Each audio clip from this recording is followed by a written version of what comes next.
Bab 639, kalau begitu, mati saja. Melihat pemandangan itu, semua orang sedikit tercengang. Mereka serentak menoleh ke arah wanita itu, penuh tanda tanya. Wajah wanita itu pucat saat menatap lelaki tua berjubah ungu itu.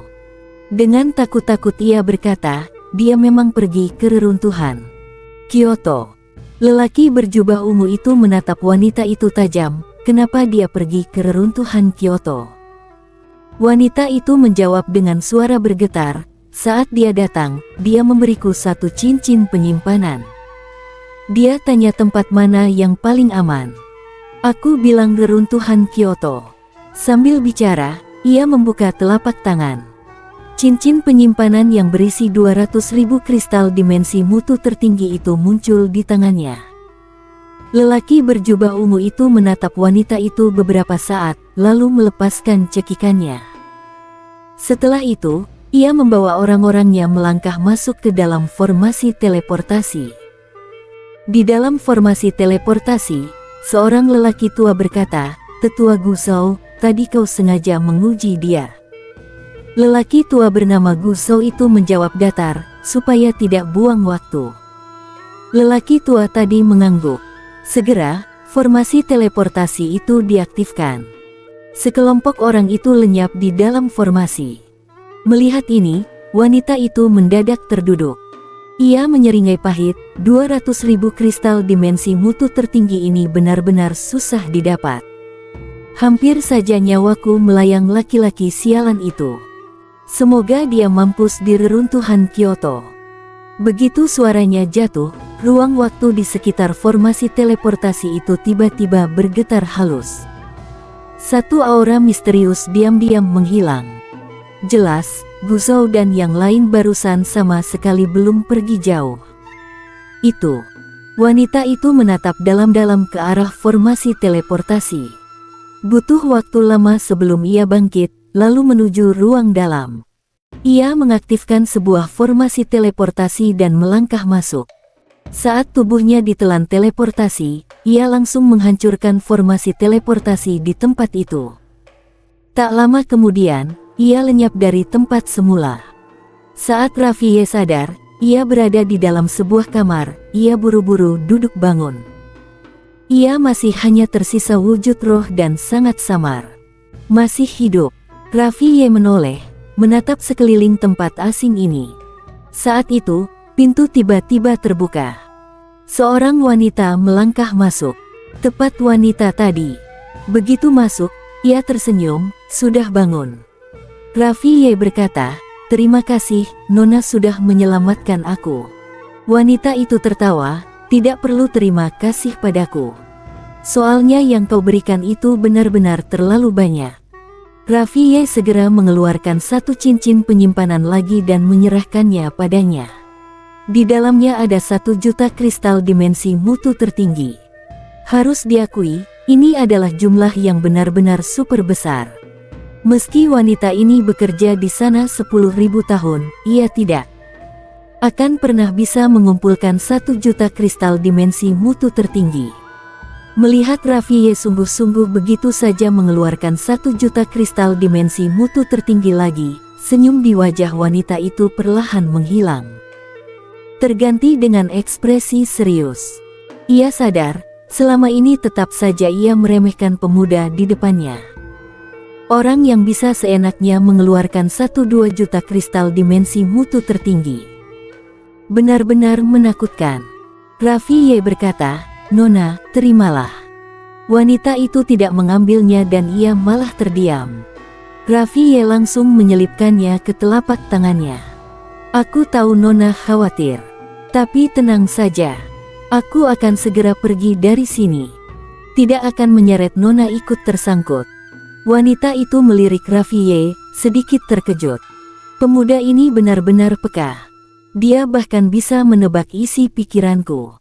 Kalau orang lain, mungkin sudah menganggap ini sebagai kesempatan langka yang dijatuhkan langit. Tapi ia sangat sadar diri. Buatnya, ini belum tentu sebuah keberuntungan, melainkan bisa jadi malapetaka besar.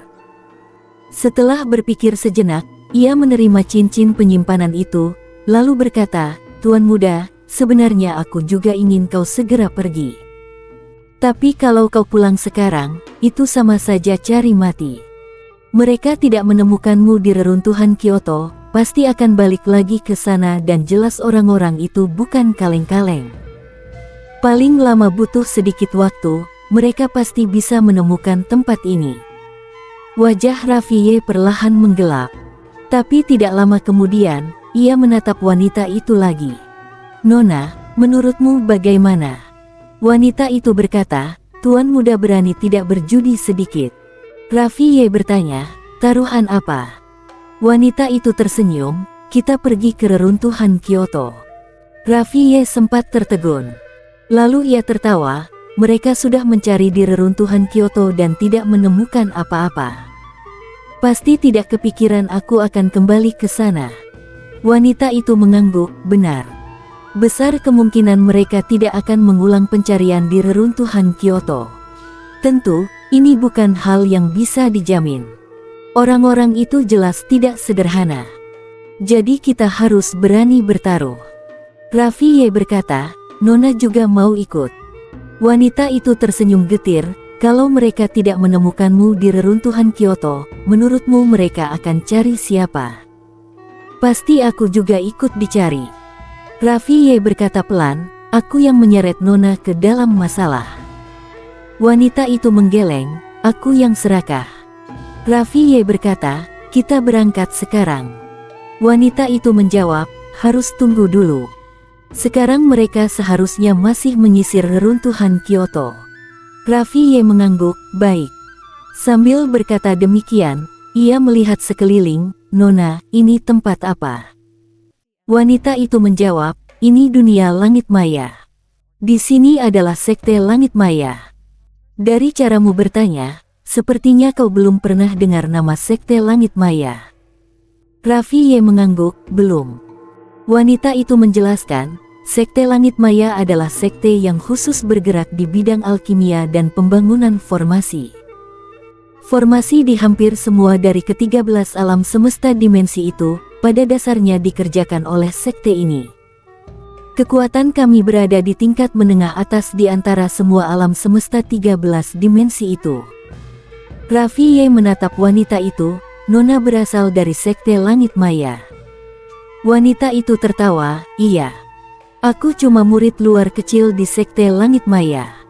Baru saja dipindahkan ke pasar gelap dimensi untuk bekerja." "Oh iya, Tuan muda, bagaimana aku harus memanggilmu?" "Namaku Fula." Rafie berkata, "Rafie." Fula meneliti Rafie sejenak, lalu tersenyum, "Tuan muda Raffi sepertinya bukan orang biasa, ya?" Rafie baru akan buka mulut, tapi Fula buru-buru berkata, "Tuan muda tidak usah cerita. Lebih baik aku tidak tahu apa-apa." Rafie tertawa kecil, "Baik." Fula berkata, "Sekarang sebaiknya kau cepat pulihkan tubuhmu dulu. Setelah tubuhmu benar-benar pulih, baru kita tinggalkan tempat ini." Rafie mengangguk. Ia kembali ke kamar, lalu mengeluarkan beberapa pil obat dan menelannya. Tidak lama kemudian, matanya tertumbuk pada 3 huruf di salah satu botol pil obat, sekte langit maya. Ia langsung paham. Guru Lulumu pasti sudah pernah datang merampok sekte langit maya. Tidak bisa. Harus cepat pulih dan cepat kabur. Pil obat dari sekte langit maya ini memang luar biasa.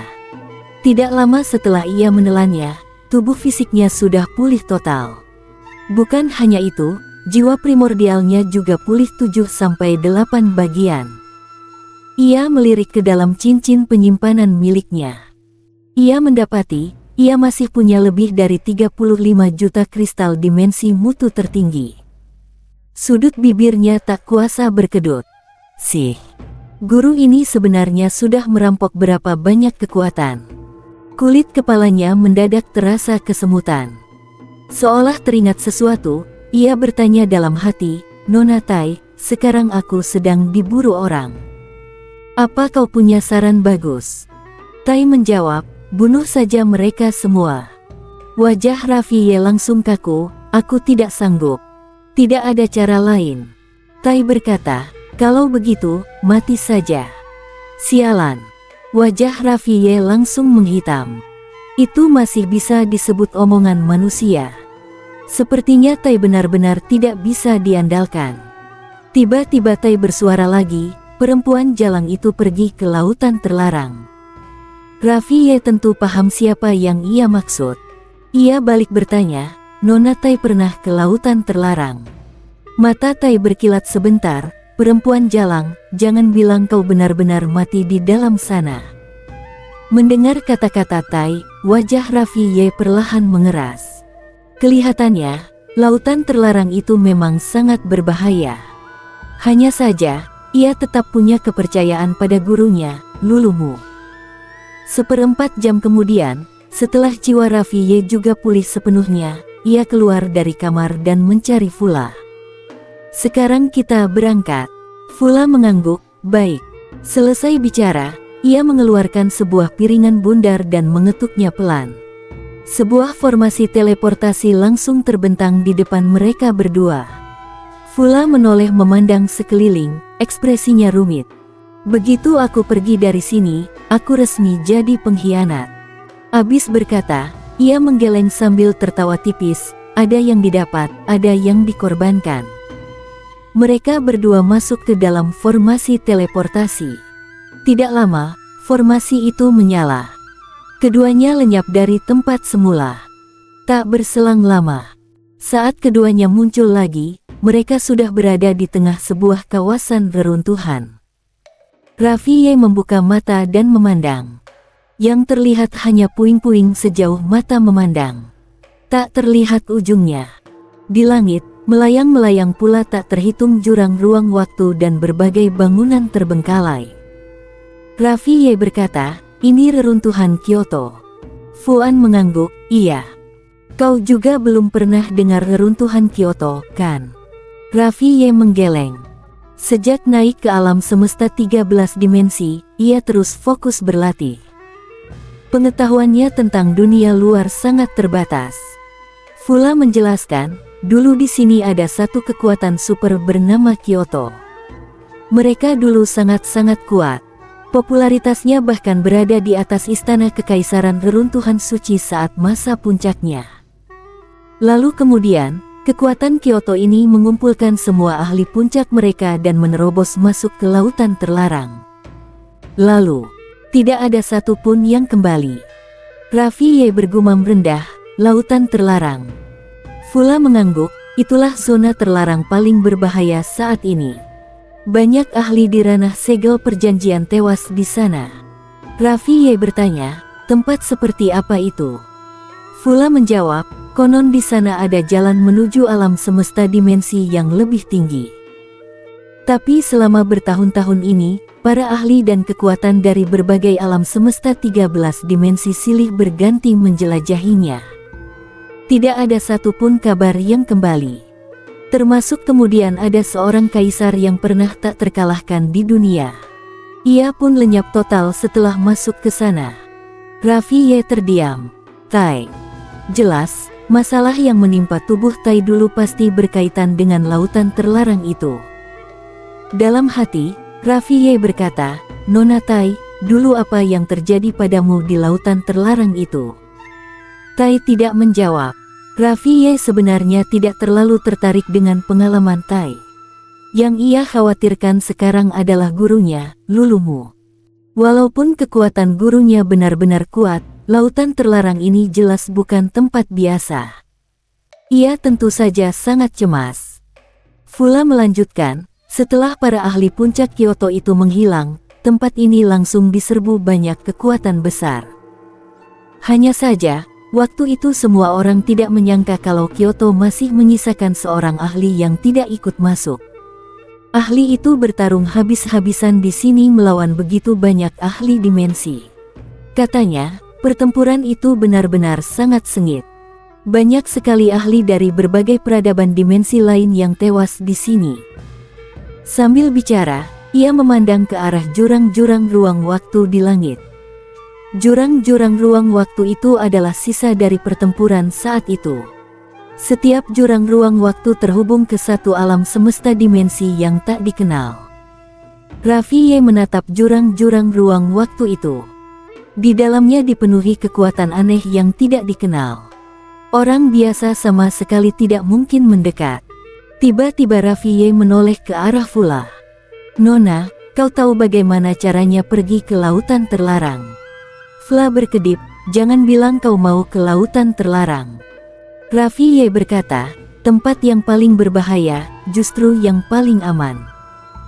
Fula menggeleng, "Kau tidak salah, tapi aku bisa bilang, tempat itu 1000 kali lebih mengerikan daripada orang-orang yang mengejarmu. Baru mendekat saja kau sudah habis. Lebih baik kau ganti tempat lain." Raffi Ye memandang sekeliling, tapi di sini juga tidak bisa lama-lama. Fula tertawa, "Setidaknya untuk sementara ini masih aman. Ayo, kita jalan-jalan dulu ke dalam kota Kyoto.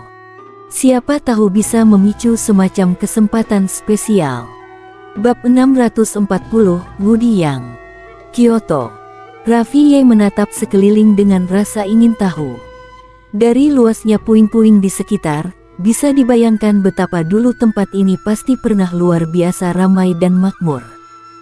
Namun sekarang, yang tersisa hanya reruntuhan. Ujung dari kejayaan adalah kesepian. Hukum sejarah. Raffi Ye terdiam. Saat ini, ia teringat banyak kekuatan. Keluarga Yang, era Paleosen, Istana Kekosongan Suci, juga Kyoto ini. Semua kekuatan itu pernah berkembang sampai puncak. Namun, setiap kali sebuah kekuatan mencapai puncak, ia akan mulai merosot. Seolah tak ada satupun kekuatan yang bisa selamanya berada di puncak. Ini juga semacam hukum. Puncak, lalu merosot. Di sisi Raffi Ye, Fula juga menatap sekeliling dengan rasa ingin tahu, lalu menghela napas. "Kudengar, dulu di Kyoto ini saja ada puluhan ahli ranah jejak perjanjian. Waktu itu, Kyoto ini sekuat apa coba? Tak terpikir, sekarang malah jadi begini." Raffi Ye bertanya, "Di tempat yang disebut laut terlarang itu, pernah ada orang yang hidup-hidup keluar?" Fula tersenyum, "Menurut catatan, sepertinya belum pernah ada." Raffi Ye mengangguk dan ia tidak melanjutkan. Entah kenapa, ia punya firasat kuat bahwa Lulumu pasti tidak akan mati di dalam laut terlarang. Kekuatan gurunya itu benar-benar di luar nalar. Tak lama kemudian, mereka berdua masuk ke kota Kyoto. Kota ini sekarang juga hanya tersisa tembok yang runtuh dan puing di mana-mana. Pemandangannya amat muram dan sunyi. Namun di dalam kota, justru ada cukup banyak orang kuat berkumpul. Suasananya malah lumayan ramai. Sebagai bekas kekuatan super, Kyoto yang kini kosong melompong tentu menarik banyak orang untuk datang menjelajah dan mencoba peruntungan. Kalau sampai dapat warisan apapun, bukankah langsung melejit? Banyak orang datang dengan pemikiran seperti ini. Tentu saja, ada juga yang murni datang sekadar melihat-lihat pemandangan. Setelah memasuki kota Kyoto, Fula tiba-tiba menunjuk ke kejauhan. Di sana itu aula Kyoto yang legendaris. "Ayo kita lihat." Abis bicara, ia langsung berlari ke sana. Raffi Ye pun mengikutinya. Keduanya tiba di depan aula Kyoto. Di depan aula ini sudah berkumpul banyak orang. Semua berdiri di depan aula. Memotret. Tentu saja menggunakan semacam alat perekam. Raffi Ye pernah lihat Arya dan si putih bermain dengan alat serupa, tapi yang mereka pakai tidak persis seperti ini. Ia sendiri tidak tertarik melakukan hal-hal semacam itu. Ia langsung melangkah masuk ke dalam aula. Di dalam aula yang sudah rusak itu, kini kosong melompong. Tidak ada apa-apa. Padahal dulu benda-benda di sini tidak sedikit. Hanya saja, semuanya sudah lama disapu bersih orang. Seluruh aula, bahkan dindingnya pun sudah dikerok orang sampai berlapis-lapis. Saat Raffi Ye dan Fula masuk, masih ada orang yang terus-menerus mengetuk dinding. Mereka mencoba mencari peluang dari dinding yang sudah dikerok berkali-kali itu. Raffi Ye meneliti sekeliling. Terakhir, Pandangannya berhenti di depan sana. Di sana ada sebuah patung yang sudah rusak. Kepala patung itu sudah hilang. Yang tersisa hanya setengah badan. Saat ini, masih ada banyak orang yang berlutut di depan patung rusak itu dan terus bersujud, berharap patung itu menampakkan mukjizat dan memberi mereka sedikit kesempatan. Namun sepertinya sama sekali tidak ada hasil. Fula terkikik, aku juga mau ikut sujud ah. Siapa tahu dapat kesempatan. Selesai bicara, ia benar-benar lari ke depan, berlutut, lalu mulai bersujud dengan wajah sangat khusyuk. Melihat itu, Rafie menggeleng sambil tersenyum. Setelah sujud cukup lama tapi tetap tak ada reaksi, Fula tampak agak lesu. Ia berdiri dan berjalan kembali ke sisi Rafie. Benar juga, manusia tetap harus mengandalkan diri sendiri. Menggantungkan harapan pada orang lain itu tidak realistis. Rafie melirik patung itu, seringkali peluang semacam ini sudah ada jatahnya. Orang luar mau ikut campur itu sangat sulit. Sejak berangkat dari Qingzhou sampai sekarang, ia sudah punya pengalaman mendalam soal ini. Ia benar-benar tidak layak meremehkan fenomena seperti ini. Karena dirinya sendiri adalah penerima manfaatnya. Hampir semua peluang yang pernah ia dapatkan, pada dasarnya muncul karena orang-orang itu melihat orang di belakangnya. Atau karena mereka punya rencana lain. Melihat dirinya sendiri, ia memang punya sedikit bakat. Tapi setelah bersama Lulumu untuk beberapa waktu, barulah ia mengerti. Bakatnya, kalau dibandingkan seisi alam semesta, sebenarnya tidak ada apa-apanya. Di dunia ini, orang hebat terlalu banyak. Termasuk Tai ini. Setelah ia menyaksikan sendiri ranah yang diciptakan Tai, dalam hatinya juga timbul rasa kagum. Bukan karena ia merendahkan diri. Hanya saja, sebagai manusia, memang harus berani mengakui kehebatan orang lain. Rafie menarik kembali pikirannya, ayo pergi. Selesai bicara, ia berbalik hendak pergi. Namun pada saat itu, ruang dan waktu di depan mereka berdua tiba-tiba menjadi kabur. Detik berikutnya, sebuah pemandangan aneh terjadi. Mereka seolah langsung digeser sejajar ke ruang waktu lain. Mereka masih bisa melihat dunia asal mereka barusan, tapi sudut pandangnya seperti penonton pihak ketiga. Apa yang terjadi? Keduanya sama-sama bingung. Saat itu, suara langkah kaki tiba-tiba terdengar dari belakang mereka. Rafie dan Fuan berbalik. Di belakang mereka muncul seorang pria parubaya. Pria parubaya itu sedang tersenyum ramah menatap mereka. Mata Fula berkelip, lalu ia tampak agak bersemangat, kesempatan. Rafie melirik pria parubaya itu sekilas, tidak bicara. Pria parubaya itu mengamati Rafie, lalu tersenyum, sepertinya sahabat muda ini tidak terlalu gembira.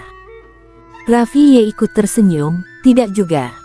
Senior dari Kyoto. Pria itu mengangguk, orang Kyoto. Rafie bertanya, senior menampakkan diri, ada urusan apa? Pria parubaya itu tersenyum, sahabat muda ini sangat berhati-hati dan penuh kewaspadaan.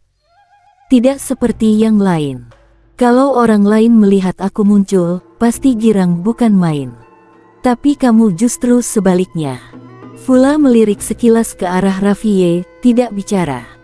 Rafie hanya tersenyum kecil, tidak menjawab. Sekarang ia benar-benar paham. Setiap keuntungan yang diterima, berarti sebuah ikatan karma. Kadang, ikatan karma dari keuntungan itu masih sanggup ia tanggung.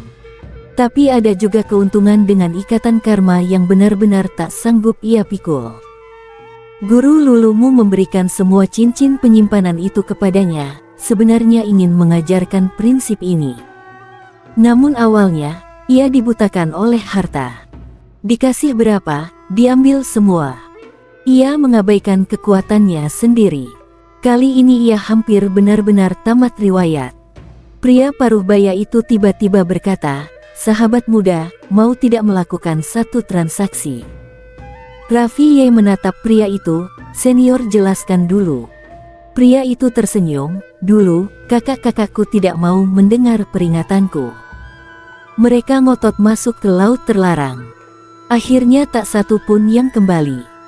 Seiring gugurnya mereka, Kyoto kami pun jadi sasaran semua orang. Lalu jadi seperti kondisi sekarang. Sambil bicara, ia menggeleng pelan. Matanya tampak rumit. Raffi Ye hanya diam dan mendengarkan.